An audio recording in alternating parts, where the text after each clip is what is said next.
Desde Bogotá, Colombia, les damos la bienvenida a su programa Creciendo Juntos, Familia y Escuela.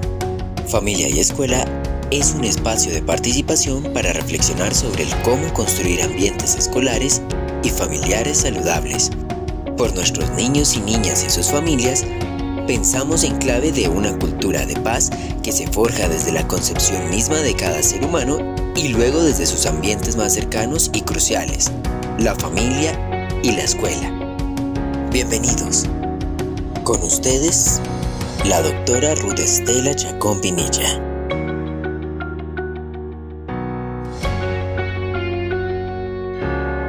Bienvenidos a nuestro encuentro de hoy en Creciendo Juntos, Familia y Escuela.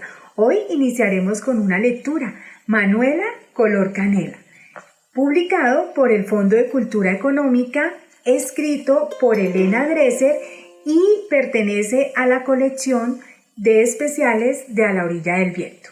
Dice así: Manuela tiene la piel color abeja, color ardilla, color alondra. Todos los días toma y toma el sol, porque le gusta verse color caramelo, color cacao, color canela. Alguien le dijo que los rayos del sol vuelven a las Manuelas color dorado, color dulce, color dátil. Y como ella lo que más desea es lucir color chinchilla, color chocolate, color chirimía, toma y toma el sol.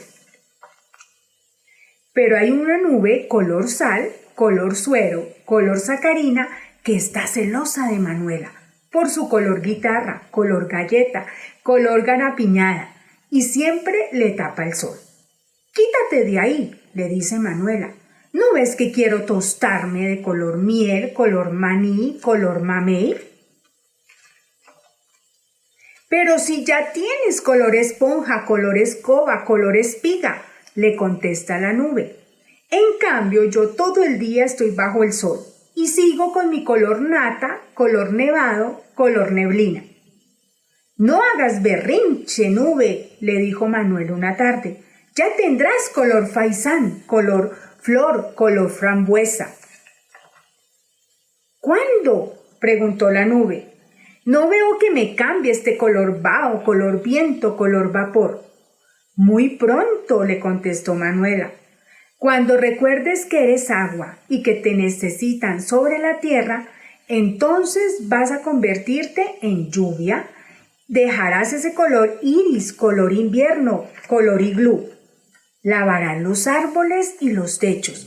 Abrirás camino entre las piedras y los surcos. Y aunque no lo creas, nube, lucirás color zanahoria, color zapote, color zarzamora. También correrás por los canales, los arroyos y los ríos, pero donde te detengas adoptarás color hierba, color hoja, color higo. Una parte de ti seguirá hasta el mar. Al acercarte cambiarás por color junco, color jade, color jaiba. «Gracias», dijo la nube, y destapó al sol para ir al encuentro de un nubarrón solitario que andaba por allí. Un nubarrón color pájaro, color piedra, color piñón. Manuela ronroneó como un gato al sentir el delicioso calor del sol.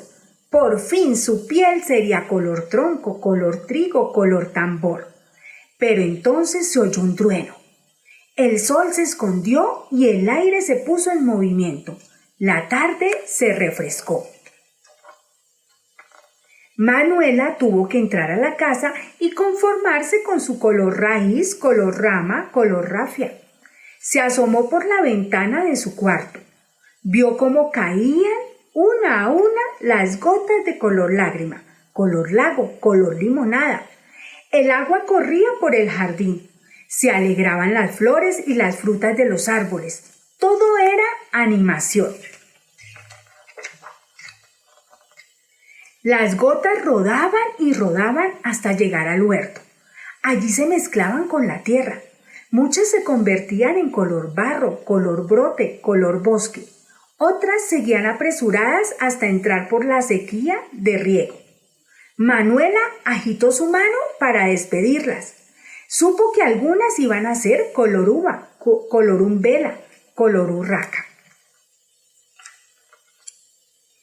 Imaginó la felicidad del agua al transformarse en color orégano, color olivo, color orquídea. Y Manuela ya no se enojó porque tampoco esa tarde iba a tomar el sol. Al fin que ella tenía la piel color abeja, color ardilla, color alondra, y cualquier otra tarde podía tomar sol para obtener un precioso color caramelo, color cacao, color canela. Y colorín colorado, esta linda historia se ha terminado. En nuestra cabecita y en nuestro corazón ha quedado. Bienvenidos a recuperar todos esos colores de la diversidad que somos en Colombia. Bienvenidos con un gran invitado a hablar sobre la interculturalidad.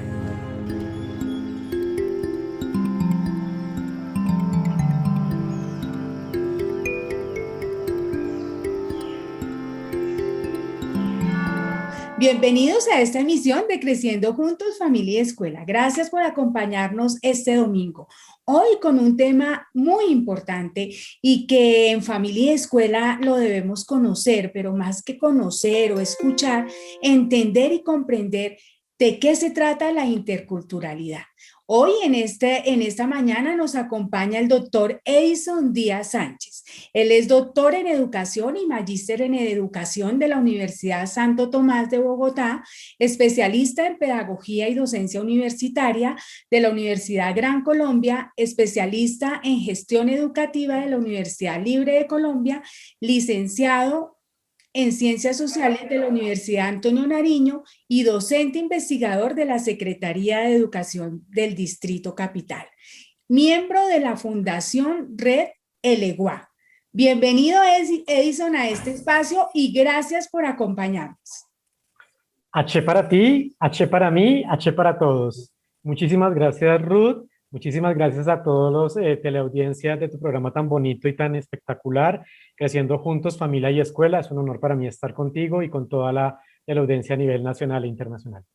Gracias, Edison. Pues bueno, acabas de saludarnos de una forma muy particular. Quisiera empezar por ahí y que nos cuentes qué significa H. Vale, H es una palabra que significa éxitos y buena suerte para ti, para mí y para todos. Es una palabra que viene desde el África y que se ha trasladado a través de esos puentes de África y América a través de generaciones. Mucha gente se saluda así, inclusive acá en Bogotá hay una orquesta de salsa que se llama así, H. Bueno, empezamos con excelentes aprendizajes. Me siento feliz por esto. Entonces, con ese H para toda la familia de Creciendo Juntos, Familia y Escuela, quisiera preguntarte, Edison, pues sé que mayo es un mes importante para la afrocolombianidad en Colombia por algunos acontecimientos muy cruciales. Cuéntanos por qué mayo es declarado el mes de la afrocolombianidad.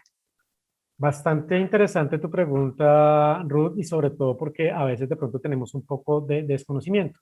Mayo, pues es un mes que tiene muchas celebraciones. Está la celebración del Día de las Mamitas, también está el de la Virgen, y tenemos muchas celebraciones. El Día del Maestro, el Día del Maestro.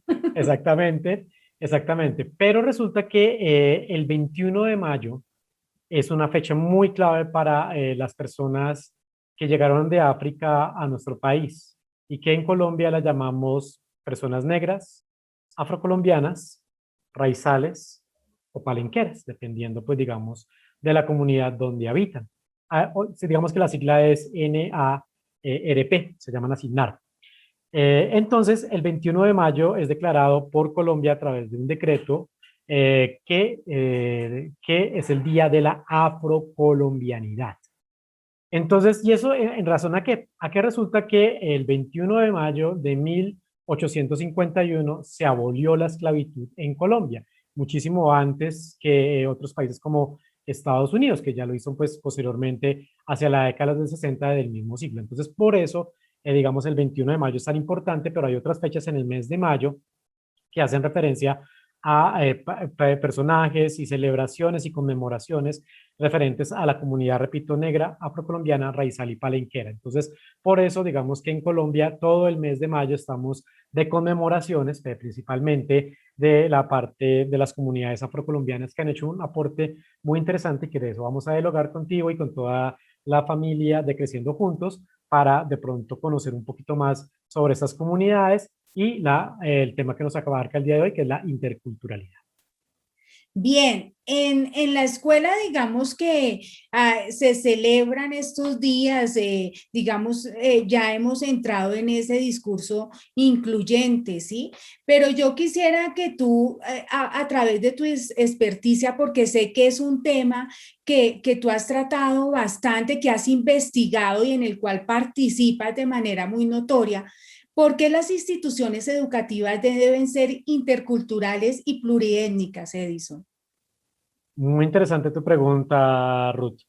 Resulta lo siguiente, resulta que a partir de la Constitución del 91, que ahorita estamos en esta conmoción acá en Colombia, en esa Constitución se dice que Colombia tiene esos dos términos, o sea, es decir, que somos una nación pluriétnica y multicultural, es decir, que Colombia reconoce que en nuestro territorio hay diferentes grupos étnicos como tal. Entonces, acá en Colombia hay algunos grupos étnicos como por ejemplo nuestros antepasados indígenas. También están los RUN con doble R o M o llamados también gitanos, que eso es algo que de pronto también no se conoce mucho acá en Colombia. Inclusive, por ejemplo, el mes pasado fue el mes de la herencia gitana y que también, digamos, estuvimos por ahí mirando. Y están, pues, esta comunidad NAR, repito, negra, afrocolombiana, raizal y palenquera. Ahora, digamos que ese término de comunidades con ese enfoque diferencial se hace debido a que viene creciendo durante mucho tiempo, a partir de la década de los 50, un movimiento en Latinoamérica y en Colombia que busca que estas comunidades negras, como se les llamaba anteriormente, pues tengan una reivindicación de derechos. Entonces, la Constitución del 91 dice, mire, vamos a darle una serie de derechos y vamos a crear unas leyes especiales para estos grupos étnicos y para ser reconocidos, reivindicados. Entonces, a partir de la Constitución del 91 surge la Ley 70 o Ley de Comunidades Negras y en ese orden de ideas, a partir de la Ley 70 surge una serie de artículos en los cuales se crea una forma de reivindicarse con estas comunidades que desafortunadamente fueron traídas en procesos de esclavización a nuestro país y una forma de reivindicarse es a partir de la educación. Entonces, la educación se convierte en un elemento para hacer algo que se llama hoy en día, y que pronto estamos hablando, justicia restaurativa, que tú también lo has trabajado en tus programas, que lo he conocido, justicia restaurativa. Entonces, ¿qué significa eso, justicia restaurativa? Que a partir de diferentes acciones podamos reivindicar esos daños que hemos hecho a una población. Desafortunadamente, dentro de la época de la conquista de la colonia, el grupo poblacional que más sufrió los efectos del esclavismo y del maltrato fueron los grupos africanos. ¿Sí? Llegaron muy mal y en ese orden de ideas, entonces, lo que dice esa ley 70 es que deben haber dos formas en las cuales el Estado colombiano debe ayudar a esa justicia restaurativa. Por un lado está la etnoeducación afrocolombiana, que nace en el 95. Entonces, esa etnoeducación lo que dice es, miren, aquellos territorios donde hay mayor presencia de personas negras, afrocolombianas, raizales o palenqueras, vamos a hacer una educación propia para esas comunidades. Y entonces allí hay un grupo de docentes, compañeros de nosotros, a los que les llamamos etnoeducadores. Pero en las ciudades, uno dice, bueno, y entonces, ¿cómo vamos a formar en afrocolombianidad en las ciudades o en los centros poblados donde no hay mayoritariamente afrocolombianos? Ahí hacemos algo que de pronto hemos trabajado en nuestros colegios, en nuestras instituciones educativas, que se llama la Cátedra de Estudios Afrocolombianos. Exactamente. Entonces, en ese orden de ideas, nuestras escuelas tienen una mezcla, una multiculturalidad, pero queremos pasar del multiculturalismo a la interculturalidad. Es decir, que reconozcamos que en nuestras aulas de clase, en nuestros barrios, en nuestras familias, hay diferentes grupos étnicos y que somos una mezcla extraordinaria y bonita y que cada grupo, cada uno de esos grupos étnicos que hemos mencionado, han hecho aportes muy importantes a la construcción de la nación. Un Y a ejemplo nuestra de ello, cultura, ¿no? A nuestro ser cultural, a la porque parte digamos la biotípica. parte de danzas, la parte de arte también está, digamos, ahí esa riqueza multicultural de la que tú hablas. Exactamente, entonces la idea es llenarnos de todos esos, de todos esos elementos. Te voy a poner un ejemplo de esa interculturalidad, el vallenato. Digamos que acá todos sabemos que el vallenato es el ritmo musical representativo de nuestro país. O sea, acá se hace eso. Entonces, en ese orden de ideas, el vallenato es una mezcla de lo indígena, lo europeo y lo africano. Entonces uno dice, ¿cómo así? Sí, miren, les voy a explicar. Entonces, por ejemplo, europeo, el acordeón. El acordeón no es de origen americano, el acordeón es de origen europeo. E inclusive los mejores acordeoneros en el mundo, antes de que llegaran los colombianos, eran rusos y alemanes. ¿Sí? Eso por un lado. Entonces, mira, ahí tenemos la herencia europea. Africana, claro, cuando tocamos el tambor que acompaña, digamos, el ritmo del vallenato, ahí tenemos la herencia africana. Y la guacharaca es de origen indígena. Entonces, miren ustedes que casi todo lo que nosotros hacemos a nuestro diario vivir tiene que ver con la interculturalidad. Desafortunadamente, por diferentes procesos, no reconocemos a veces ese tipo de cosas. Pero en ese orden de ideas y en esa línea, cuando buscamos una escuela intercultural, es que además de reconocer que tenemos niños, niñas y jóvenes de diferente fenotipo, como tú le estás diciendo, diferentes características físicas, además de eso, también hay unos aportes que han hecho esas comunidades y que es importante reivindicar en los procesos que hagamos.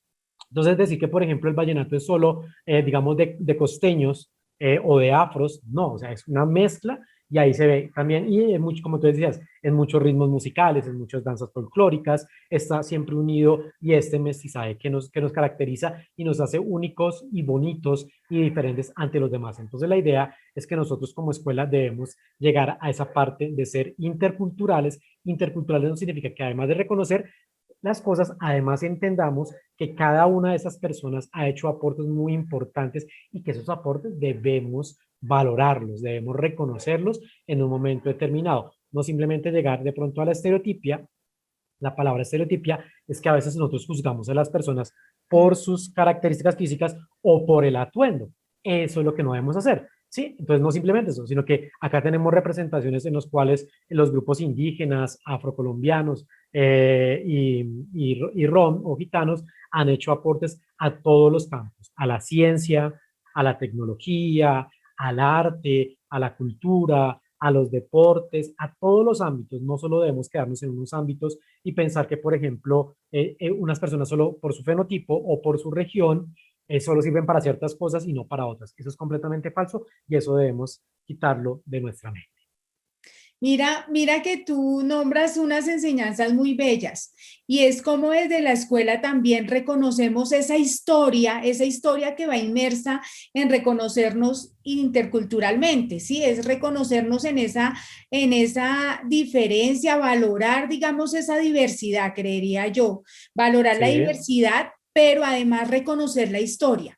¿Sí? Conociendo la correcto. historia, como tú nos nombras, esa historia del vallenato, ¿sí? Es reconocer, digamos, esos elementos que vienen a formar parte de nuestra cultura, que apropiamos y que nos hacen ser, ¿sí? Que nos hacen, digamos, caracterizarnos. Pero mira que, bueno, yo creo aquí pertinente decirte algo. He soñado, he soñado, Edison, con que la idea también de bilingüismo que tenemos pueda irse transformando un poco en la formación de maestros, ¿sí? Porque pienso que a veces el bilingüismo se orienta hacia la lengua extranjera, pero estoy tratando de ir caminando. Cuando digo tratando es porque hasta ahora estoy también metiéndome en ese campo y estoy tratando de mirar cómo también recuperamos esas lenguas, por ejemplo, indígenas de nosotros, o ese lenguaje, por ejemplo, de los raizales, de los run, ¿sí? Que a veces nosotros hacen parte de nuestra cultura, pero desconocemos. Y creo que es otra forma de fomentar el bilingüismo. Bilingüismo sería que manejando el español yo también pudiera conocer una lengua indígena de mi país, pudiera de pronto saber eso. Palabras o el idioma de los run, Sí, ellos tienen unos vocablos especiales, ¿cierto? ¿Tú qué opinas ¿correcto? de eso, Edison? Te voy a hacer una pregunta, Ruth. Dime para ti, ¿cuál es el departamento de Colombia, de los 32 que tenemos, que mejor le van las pruebas de inglés en las pruebas saber? O sea, ¿cuál crees tú que es el departamento que mejor IFEX, como lo llamábamos antes, Sí. ahora pruebas saber 11, tiene en inglés? Bueno, yo me voy a atreverme desde pronto a algo que he leído y es que siento que las culturas indígenas han tenido, no ubicaría un departamento, pero si no estoy mal, creo que las culturas indígenas han tenido una aproximación favorable hacia ello. No sé. Bueno, entonces, imagínate que en las mejores pruebas de inglés en Colombia están en el departamento de San Andrés. Mm, Y uno dirá, ¿y buen cómo así que dato. San Andrés? Claro, o sea, y uno dirá, ¿cómo así Claro, que por qué no? Luego no es Bogotá, luego sí. no son las principales ciudades como por ejemplo Cali, Medellín, todo eso, no. Y eso tiene que ver con lo que te estoy diciendo de la historia, Ruth. Resulta que en San Andrés, la idea, volvemos a lo que tú estás diciendo acá, de ese bilingüismo, es que en San Andrés los niños aprenden 3 idiomas en su vida. Aprenden español, pero aprenden de su lengua nativa, que es el criol, Ujú. y aprenden inglés. Ahora, el criol es una mezcla entre el inglés y lenguas africanas. Entonces, voy a decir, entonces, por eso los niños manejan, y por ejemplo, cuando tú llegas a San Andrés, se habla tanto el inglés, porque el inglés directamente permite llegar a eso. Entonces, uno va a decir, ¿cómo así que San Andrés? No, si San Andrés tiene generalmente los mejores puntajes en inglés, porque ellos prácticamente todo el tiempo están hablando inglés, criol, español. Entonces, los maestros, como tú estás diciendo acá, tienen que formarse en esos 3 elementos, en el español, en el criol y en el inglés para poderle darles sus clases y orientar las clases. Entonces, vean acá que hay una cuestión muy interesante y muy fabulosa y yo estoy de acuerdo completamente contigo y es que podamos aprender esos elementos de lenguaje, de expresiones culturales y lingüísticas de estas comunidades que nos permitan allegarnos de mejor manera. Entonces, por ejemplo, es lo que tú estás diciendo, las más de 120 lenguas indígenas en Colombia, con diferentes vocablos, es importante hacer eso. También está el raizal, que allá se habla, repito, el criol, pero también tenemos una región acá en Colombia, y entonces ahí dice, bueno, ¿qué es eso de palenques o qué es la lengua palenquera?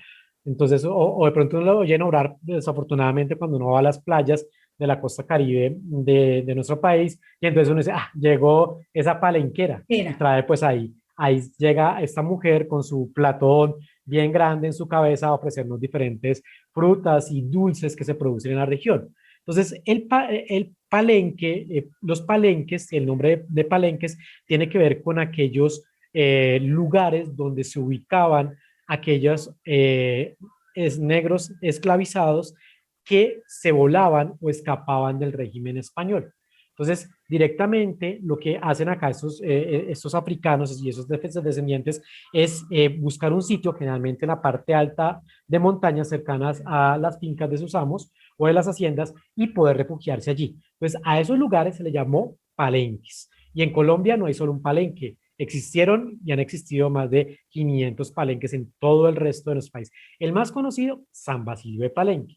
Para aquellos que de pronto no ubican, San Basilio de Palenque queda más o menos a 30 minutos de Cartagena de Indias, hacia la parte sur, en lo que llamamos los Montes de María, en el departamento de Bolívar, y allí está uno de los palenques más famosos, San Basilio de Palenque, que tiene una riqueza, varias riquezas.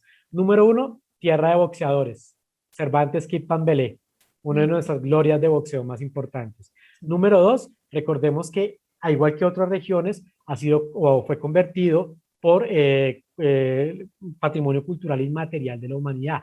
Es decir, el palenquero, que es una lengua que mezcla también el español, el portugués y algunas lenguas africanas, se ha convertido en un elemento y hoy los maestros allá en esa región tratan de reivindicar y que los niños aprendan el palenquero y además lo escriban. Pero además de eso, muy recientemente San Basilio de Palenque fue muy famoso porque a partir de una chef muy reconocida en el mundo se convirtió la cocina palenquera en premio mundial de gastronomía. ¿Sí? Entonces, eso ha sido algo muy importante y muy bonito Y entonces, volviendo a tu pregunta acá de la parte de esas lenguas, entonces lo que estamos haciendo los maestros en diferentes regiones del país, como tal, es tratar de reivindicar esa idiosincrasia mirada desde la cultura y las lenguas en los niños y jóvenes para que vuelvan nuevamente a querer sus lenguas, a quererlas escribir, a quererlas sistematizar, pero además a quererlas pronunciar y seguir esas tradiciones en un momento determinado. Entonces está haciendo un esfuerzo muy grande por todos los maestros y maestras y en este caso también las familias, porque los niños y las niñas y los jóvenes nuevamente aprendan esas lenguas, las lleven y no les dé pena, digamos, tenerlas en cuenta. Y creo que aquí estaría, Edison, reconocer esa riqueza cultural que tenemos. Y esa riqueza cultural también nos generaría más identidad con nuestro país, ¿cierto? Más reconocimiento a esos valores culturales que tenemos y a esa diversidad, pero también para tener identidad con nuestro país. Claro, y es una de las labores que tenemos como docentes, ¿no? Es decir, obviamente, y tú que has manejado estos temas en versiones anteriores a este programa, tú has hecho algo muy interesante y es que, digamos, te has abierto y hemos tenido expositores de diferentes lugares latinoamericanos y eso es muy importante. Y hoy en día, pues los maestros y las familias tenemos un debate en formación de nuestros niños, niñas y jóvenes y ese debate tiene que ver con que si dejamos lo propio, lo autóctono, o nos vamos hacia lo internacional con la globalización y el neoliberalismo. Entonces, pero yo pienso que hay cosas muy interesantes por hacer. Mira un caso muy concreto que está pasando en este momento en Buenaventura y en Tumaco, y no sé si de pronto la teleaudiencia de Creciendo Juntos, Familia y Escuela, y tú lo has escuchado, la salsa choque. Creo que casi todos hemos oído hablar y hemos bailado o hemos intentado bailar salsa choque, ¿cierto? ¿Qué es la salsa choque? La salsa choque es la mezcla entre la salsa tradicional y elementos de la globalización como el rap, el hip hop, cosas de Estados Unidos, la música house, la música electrónica. Entonces, lo que han hecho estos jóvenes de la salsa choque es fusionar, mezclar lo tradicional con lo nuevo.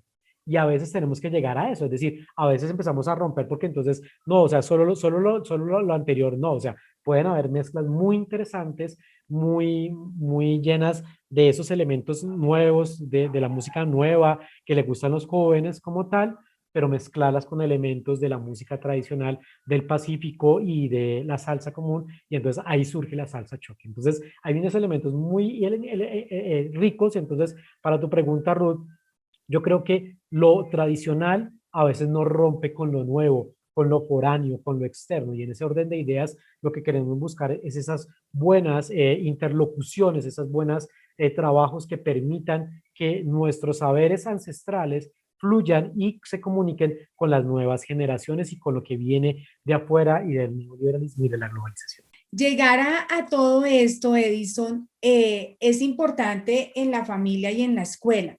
¿Qué Sí. herramientas pedagógicas y didácticas pueden ser utilizadas en los hogares y en las instituciones educativas para hacer que de nuestros niños, niñas y jóvenes seres interculturales, incluyentes y tolerantes? Muchísimas gracias por esa pregunta, Ruth. Y a veces la misma pregunta me la hacen a mí y es, bueno, ¿y cómo trabajamos el tema? Un tema a veces un poco escabroso, coyuntural en la escuela, y es cómo manejamos el tema del racismo. O sea, digamos que hay veces esa pregunta y esa controversia en nuestras familias y en nuestras escuelas y en nuestras instituciones educativas, y es, si no existiera el racismo, ¿no existiera la cátedra? No. Entonces, yo lo que siempre recomiendo y siempre, digamos, le digo a las personas es cómo trabajar la educación y cómo trabajar la cátedra sin llegar directamente a decir, ah, bueno, es que, ¿por qué hay racismo en el salón y porque tenemos un niño de pronto indígena o gitano o afro, entonces debemos trabajar la cátedra? No. Yo lo que siempre, y lo que estamos dialogando acá, Ruth, es que nosotros debemos llegar a esto por conocimiento, historia, pero además por valorar cada una de las identidades particulares que tenemos en nuestras familias y en nuestros salones de clase. Definitivamente somos, en nuestro biotipo, tenemos mezcla de afro, tenemos mezcla indígena, tenemos mezcla española, tenemos mezcla de muchas maneras, y entonces decirnos que somos solo, digamos, de una etnia pura, eso no tiene nada que ver. En este orden de ideas, Ruth, yo siempre he dicho lo siguiente, y es que la mejor manera de llegar a los niños y a las niñas para trabajar el tema de la cátedra, de la interculturalidad, de la inclusión, es siempre a partir de algo que tú manejas muy bonito y es con la niñez el juego, la didáctica y las rondas. O sea, ahí me parece que hay un elemento súper clave como eso, porque si tú automáticamente, y eso para los maestros y maestras que nos están acompañando el día de hoy en Creciendo Juntos, Familia y Escuela, el problema es que a veces, digamos, llegamos, bueno, me tocó dar la cátedra, entonces, bueno, vamos a hablar hoy de racismo. No, porque automáticamente el niño o la niña que de pronto tiene un fenotipo, unas características físicas diferentes, de una vez se va a sentir de pronto o cohibido, o de pronto el resto de los niños empezarán de pronto a hacer bromas de mal gusto. Entonces, yo pensaría acá que hay elementos de la literatura, elementos, digamos, de la danza, elementos de los juegos, elementos de los poemas que nos pueden acercar a eso. Entonces me voy a permitir leer un pequeño fragmento de una fábula africana y que tiene el Excelente. nombre, que tiene el nombre de una otra red que hay en Bogotá que se llama Los Hilos de Anansi. Ujú. Resulta que en África hay una arañita pequeñita, como las arañitas de normal, pero que es muy inteligente. Estamos hablando acá de una fábula. Y esa arañita se llama Anansi y se conoce en África como la proveedora de la sabiduría. Entonces voy a leerles acá un momentico una fábula que se llama La araña y la sabiduría. Anansi viene de Ghana. Ghana pues es un país africano que queda hacia en la parte occidental del continente africano y que muchos de los africanos que llegan a América en la trata esclavista del siglo XVI pues vienen de estas regiones de la parte centro-occidental de África. Entonces dice lo siguiente: la araña Waku Anansi, de venerable memoria, le daba mucha rabia que los hombres fueran tan sabios. Así que un buen día decidió recopilar toda la sabiduría de este mundo y conservarla para sus descendientes. Cogió un tarro de arcilla y lo dejó en un rincón de su casa con la intención de llenarlo de sabiduría. A partir de aquel día se dedicó a hacer preguntas a todo el mundo y siempre que recibía una respuesta inteligente, iba a su tarro, lo destapaba, repetía la respuesta como si quisiera dejarla en su interior y volvía a tapar. Al cabo de unos años, le pareció que el tarro ya estaba lleno, que ya contenía toda la sabiduría de este mundo, pero entonces tuvo miedo de que se lo robaran, así que pensó en un lugar donde esconderlo. Tras reflexionar muchas horas, quizás incluso días, decidió ocultarlo entre las ramas de un árbol que estaban cargadas de hojas. Wakuanansi, que ató fuertemente el tarro a la barriga e intentó trepar al árbol que escogió previamente con mucho cuidado, pero por mucho que intentó, no fue capaz. El tarro y la barriga pesaban demasiado. Anansi, que no quería desistir de su propósito, así quedó y se la pasó 3 días intentando. Al tercer día pasó la liebre, que observó divertida y curiosa los intentos inútiles de Anansi por subirse al árbol. Pensó que quizá le podía echar una mano, así que se acercó amablemente, le dio los buenos días y al momento le preguntó: ¿qué llevas en ese tarro? No te lo puedo decir, respondió Waku Anansi. Si te lo dijera, moriríamos las dos. Entonces es mejor que no me lo digas, pero veo que quieres subir al árbol con un tarro atado a la barriga. Así no podrás. Te iría mejor si lo atases a la espalda. ¿Cómo? Dijo Waku Anansi, como si no hubiera recibido como si hubiera recibido una ducha de agua fría. Yo creía haber acumulado toda la sabiduría de este mundo en mi tarro de arcilla y resulta que todavía hay quien sabe más cosas que yo no sé. Y dicho esto, se desató el tarro y lo lanzó con tanta fuerza contra el árbol que se rompió en 1000 pedazos. Es mejor que la sabiduría se reparta por todo el mundo, dijo con toda la rabia Waku Anansi. Y con el paso lento, pero decidido, volvió a su casa. Esa es la fábula Gracias, de Edison. Anansi. Gracias por ese texto tan hermoso. Sí. Entonces, digamos que acá lo que estamos diciendo es que, mira, un texto de una fábula que muchos maestros como tú, maestros de preescolar, maestros de primaria, maestros de secundaria, maestros de universidad, podemos tener acá nos sirve para introducirnos en elementos de interculturalidad, de cátedra, de historia, de geografía, de muchas posibilidades de lengua, de arte, de muchas posibilidades nos sirve. Entonces, aquí hay unos elementos muy interesantes y muy bonitos en los cuales la literatura nos puede servir, la danza, la música, nos puede servir como elemento para empezar a dialogar y empezar a formar en nuestros niños. Entonces, por ejemplo, imagínate una fábula que viene de África, del país de Ghana, nos puede servir en un momento determinado para empezar a hablar de África, empezar a hablar de muchas cosas indirectamente, tocar, y más adelante sí podemos tocar el tema del racismo. Pero lo que digamos que si tú me preguntas a mí, Ruth, y a la familia de Creciendo Juntos, ¿cuál es la mejor manera de llegar a estos temas de interculturalidad, de inclusión, de racismo, de discriminación racial? Primero es por esos elementos, por elementos comunes que podemos empezar a dialogar, empezar a interactuar con los niños, con los jóvenes, y después de eso. Y sin embargo, también quisiera dejarle a la teleaudiencia de Haciendo Juntos Familia y Escuela algunos elementos dentro de los cuales podemos encontrar, por ejemplo, en el Banco de la República. El Banco de la República tiene algo que se llama la Biblioteca de Literatura Afrocolombiana. Entonces, ahí también ustedes pueden ingresar a esa biblioteca del Banco de la República. Igualmente, pues hay una página muy importante en nuestro país que se llama la página de Colombia Aprende. Entonces, en esa página que muchos maestros y maestras hemos trabajado, entonces en Colombia Aprende hay una biblioteca y hay una serie de literatura, no solo afro, sino también indígena y ron, que permitiría de pronto alcanzar esos elementos. De igual manera, pues entonces en Bogotá, para toda Colombia se creó algo que se llama la caja de herramientas de la Cátedra de Estudios Afrocolombianos. Y en esa caja, que la podemos explorar a través de la página de la Secretaría o a través de red académica, entonces nosotros también podemos encontrar, por ejemplo, cosas para la etnobotánica, la etnomatemática, la etnoartes. Entonces acá también yo quiero dejar un mensaje muy potente para la teleaudiencia de Creciendo Juntos, Familia y Escuela, y es que digamos, la interculturalidad, la inclusión, la cátedra, la etnoeducación, como tal, no es un problema solo de los profesores de sociales, sino que esos son elementos que nos conllevan a la interdisciplinaridad, es decir, a que las diferentes áreas puedan converger para dialogar sobre estos temas. Pero también no es un solo problema del papá o de la mamá, es un problema también o es una intervención que debemos hacer todos indiferentemente, porque todos tenemos unas características diferentes en nuestra forma de ser, en nuestro fenotipo, nuestras características físicas. Entonces, ahí también podemos llegar a tener eso.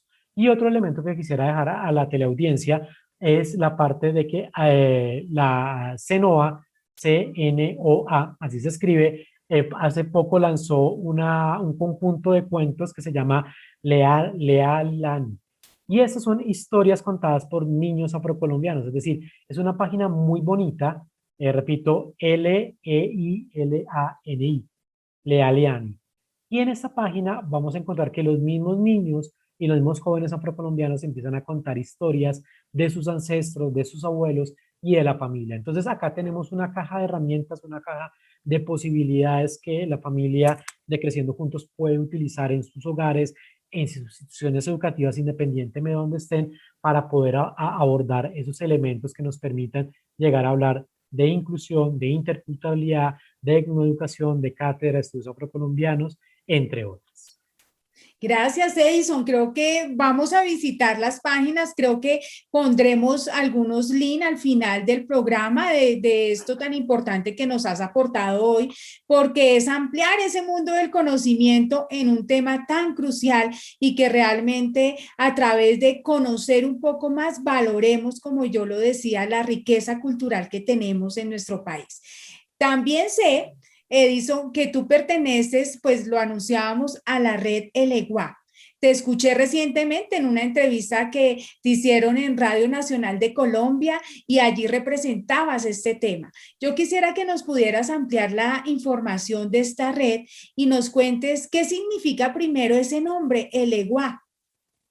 Vale, muchísimas gracias, Ruth, por ese aporte. Entonces resulta que hay unas formas diferentes mediante las cuales los maestros y las maestras de Colombia podemos también interactuar en nuestros campos de conocimiento, en nuestras áreas, y formarnos. O sea, a veces de pronto estamos esperando siempre que el Estado o las universidades o diferentes centros de formación pues nos ayuden a capacitarnos, ¿no? O sea, en Colombia y a nivel mundial hemos creado algo que se llaman redes de apoyo, redes de conocimiento. Algunas personas como tú han creado semilleros. O sea, hay muchas maneras en las cuales, digamos, nos podemos interactuar y formar. Una de esas se llaman las redes. Entonces, en Bogotá hay dos redes que trabajan la interculturalidad y la Cátedra de Estudios Afrocolombianas. Una, como las mencioné, pues se llama la Red de Hilos de Anansi. Y la otra red es la red Eleguá. Entonces, ya dijimos que Anansi pues viene de esa arañita tan inteligente que acabamos de leer esa Paula. Pero Eleguá resulta entonces que también de esos africanos que llegan cautivos a partir del siglo XVI a América, principalmente a la parte Caribe y en específico a Cuba, llegan unos descendientes cuya formación tiene que ver con lo que llamamos la religión yoruba. Y esta religión yoruba tiene como nombres a sus deidades, se llaman orichas. Entonces, así como de pronto acá le decimos dioses, no, ellos le llaman deidades, y esas deidades tienen el nombre de orichas. Hay más de 500 orichas, más de 500 deidades, y una de esas deidades se llama así, el Eguá. Y el Eguá significa el abridor de caminos. Entonces, el Eguá en las culturas africanas y en las culturas afrodescendientes en América se presenta de dos maneras, o como niño o como anciano. Entonces, algunos creen que esa figura, digamos, de Bachué como tal, se asemeja de pronto a el Eguá. Pero también otros dicen que el niño Jesús es el Eguá. Entonces, miren acá como lo que tú estabas diciendo ahorita en el comienzo, Ruth, esa ideación y esa interculturalidad se ve reflejado en todos esos elementos. El Eguá es el abridor de caminos. E inclusive ustedes de pronto en algunas canciones, como estabas mencionando, Ruth, de la parte del folclore, vas a escuchar que hay un grupo cubano que se llama así, Orichas. Sí. Y también en muchas canciones de salsa que hemos escuchado, por ejemplo, se mencionan estas deidades, Changó, Obatalá, Yemayá, el Eguá, entre otros. Entonces, ahí lo vemos reflejado en esa cultura, por ejemplo, escuchar a Celina y Rutilio, escuchar, digamos, música afroantillana. Ellos hablan mucho de esas deidades, de sus orichas, que son deidades protectoras. Y entonces, el niño o la niña afrocolombiano o afroamericano que nace, siempre va a estar bajo la protección de un oricha, y entonces ahí se hace una técnica que quisiera de pronto mencionar brevemente, y es el ombligado. El ombligado en las culturas afrocolombianas es que apenas nace ese niño o esa niña, se le corta el cordón umbilical. Y ese cordón umbilical se entierra con la mata nativa en la finca o en la parte posterior o en el patio de la región. Y entonces a ese niño se le va a decir que ese ombligo, por eso se llama ombligado, ese ombliguito va a estar protegido en toda su vida por un oricha protector. Entonces, tú vas a de pronto escuchar algunas personas que dicen, no, es que yo estoy amparado por el Eguá, o yo estoy protegido por Obatalá, o yo estoy protegido por Yemayá. Entonces, es una parte de la cultura, así como que de pronto cuando tú dices, no, es que yo me invoco a Santa Bárbara Bendita, o yo me invoco con una virgen o un santo, asimismo los afrocolombianos tienen esa posibilidad. Entonces, para volver a la pregunta, el Eguá significa eso. Entonces, nuestra red es una red de maestros y maestras y académicos que ya no solo está en Bogotá, sino también tenemos nodos en el Cauca y en otras regiones de Colombia. Lo que queremos es abrir caminos al tema que nos convoca hoy, inclusión e interculturalidad. Bueno, ¿cómo se puede participar en esta red? ¿Qué hacen en esta red? Bueno, ya me dijiste, se han ampliado, pero ¿qué tipo de actividades hacen que podamos incluir a la familia y a la escuela? Bien, entonces nosotros como red nacemos en el 2007. Resulta que en Bogotá, pues, y en muchas ciudades del país, las secretarías de educación a veces van diplomados o cursos para que los maestros, pues, aprendamos didácticas y profundicemos en temas que son de nuestro interés. Entonces, en el 2005 y en el 2006, acá en Bogotá, la Universidad Nacional de Colombia, a través del Centro de Estudios Africanos, hace una convocatoria y algunos maestros nos inscribimos para formarnos en esos elementos de africanía, de afrocolombianidad, de cátedra, de comunicación afrocolombiana. Producto entonces de eso, nosotros los docentes que estuvimos en esa formación decimos, no nos quedemos solo acá, hagamos algo, formemos una red para que esto que aprendimos no se quede acá solo en el momento, sino podamos seguir avanzando. Entonces en el 2007, esos maestros de ese curso, de ese diplomado, nos unimos y formamos entonces la red El Igual.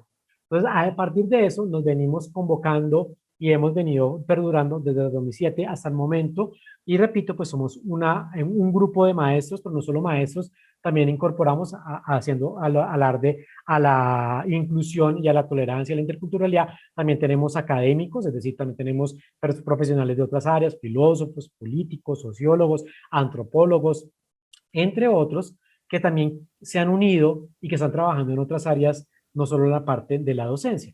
Y allí, entonces, lo que nosotros hacemos es empezar a hablar sobre algunos elementos como cuáles. Por ejemplo, a apoyar procesos para el mejoramiento de la cátedra, el mejoramiento de la educación, pero también para hacer acciones reparativas cuando vemos un caso de racismo, por ejemplo. Sobre todo a veces, voy a hacer acá algo, es que a veces molestan mucho a las niñas y a los niños por su cabello, ¿no? Eso es un tema que a veces es. Entonces, por ejemplo, tenemos casos en los cuales maestros o coordinadores en colegio le dicen, por favor, alízate el cabello, ese cabello está muy alborotado, no sé qué, sin desconociendo toda esa tradición cultural. Un dato para dejarte acá y volviendo a una pregunta anterior que me hiciste, y es que, por ejemplo, esos cabellos de esas mujeres africanas tienen una connotación histórica, política y social muy fuerte.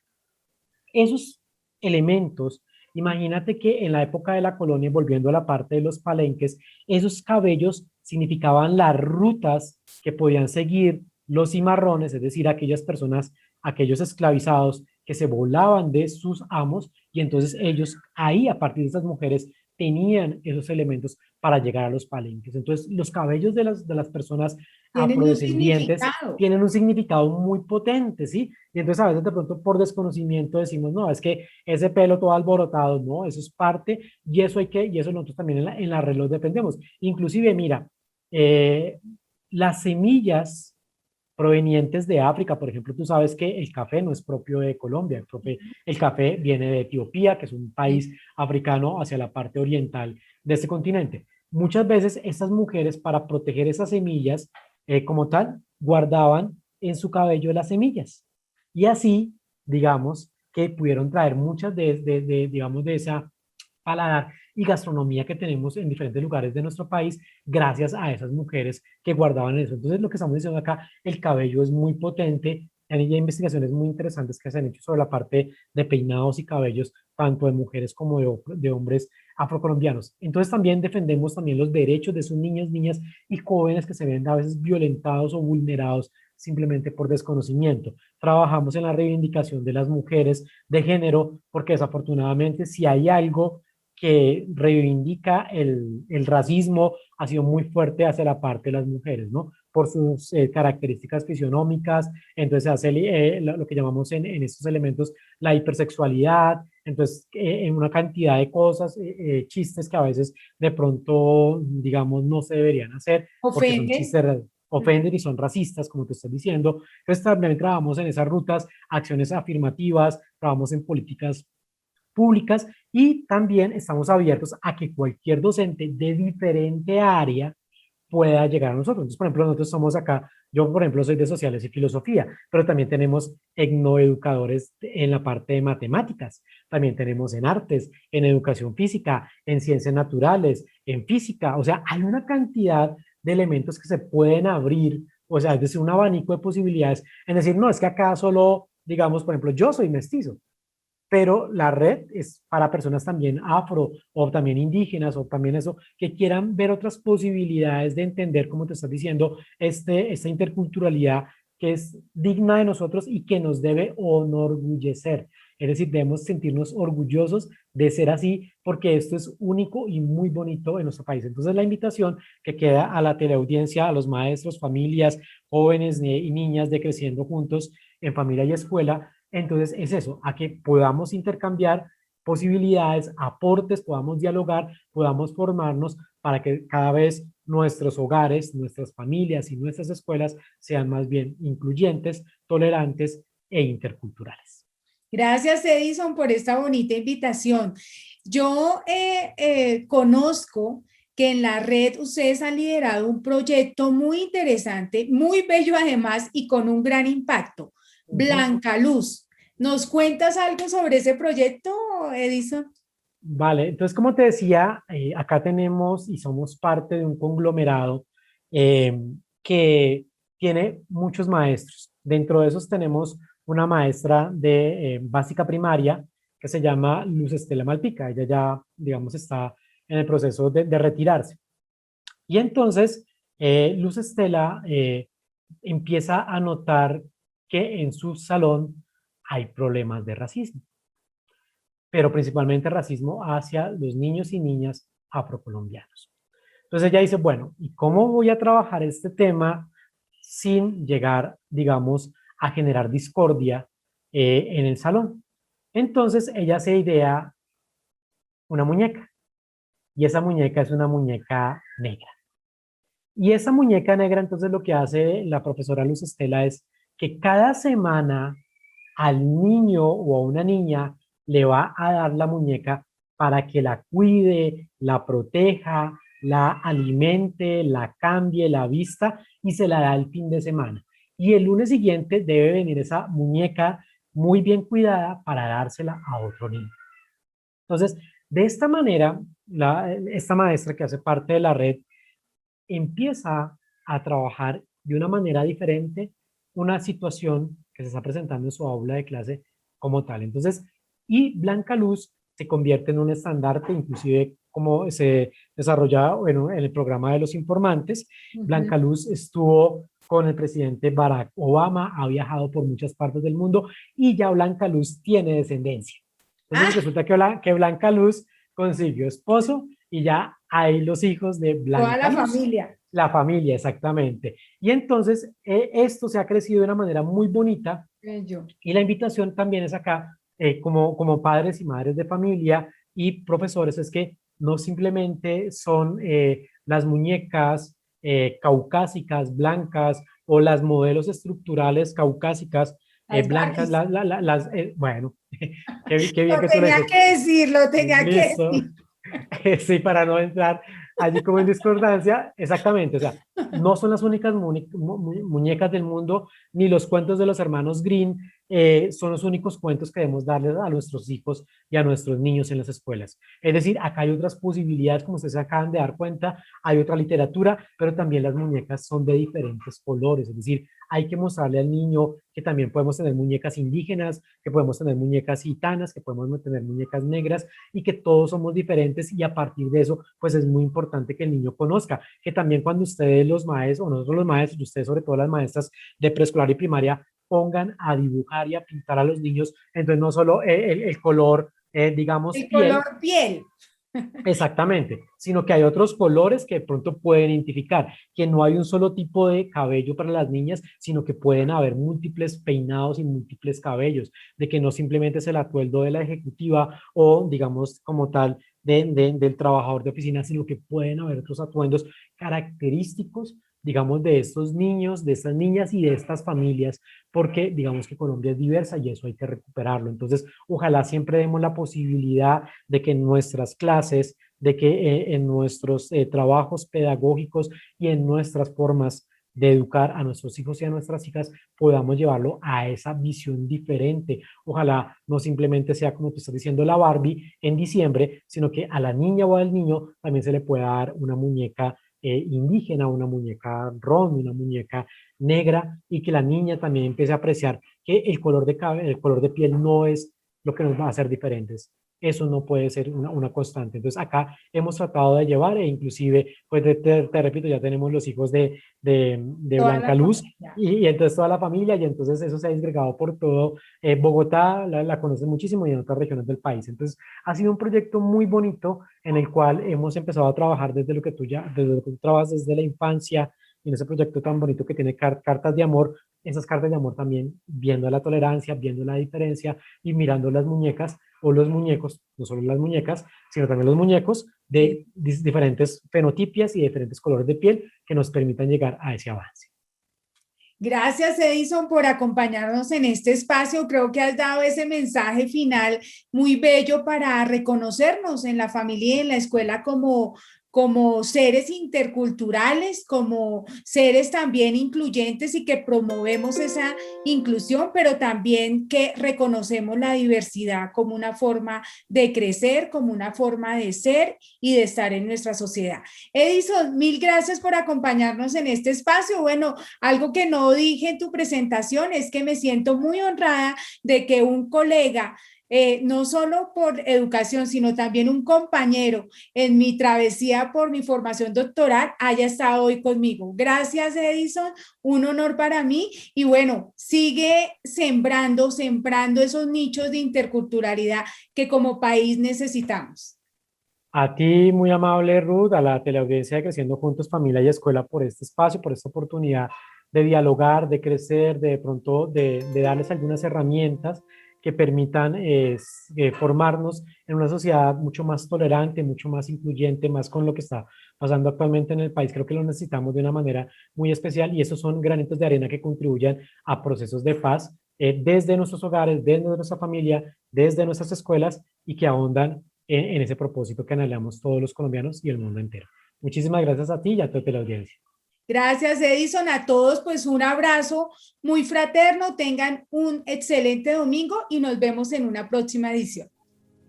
Hasta luego.